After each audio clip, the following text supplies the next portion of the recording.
हे तुमचे अंतःकरण चतुष्टयाचे देवता. आता बघा, हे 5 कर्मेंद्रिय आणि 5 ज्ञानेंद्रिय, बरोबर, हे चालतात कशामुळं? बरोबर की नाही?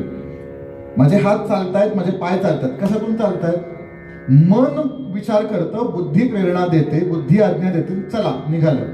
पण हे आलं कुठून?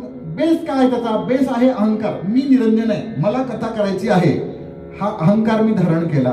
कथा करायची आहे, चित्तातून कर्म बाहेर पडलं, मनामध्ये संकल्प आला आणि बुद्धीने निर्णय घेतला की चल स्टेजवर जाऊन बस.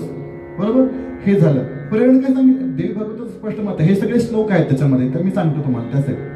बरोबर, हे काय सांगितलं? चंद्र, ब्रह्मदेव, रुद्र आणि क्षत्रज्ञ हे त्यांनी दिलं नाही. पण आपण कशावर सांगू शकतो? चंद्रमा मनसो जातश् चक्षो सूर्यो अजायत. बरोबर, चक्षो सूर्य, सूर्याची देवता अजायत, डोळ्याची देवता सूर्य सांगितलं. पुरुष सूक्तातल्या सगळ्या ऋचांचा अर्थ लावला की हा पूर्णतः ही अहंकाराची सृष्टी आपल्याला याच्यामध्ये बघायला मिळते.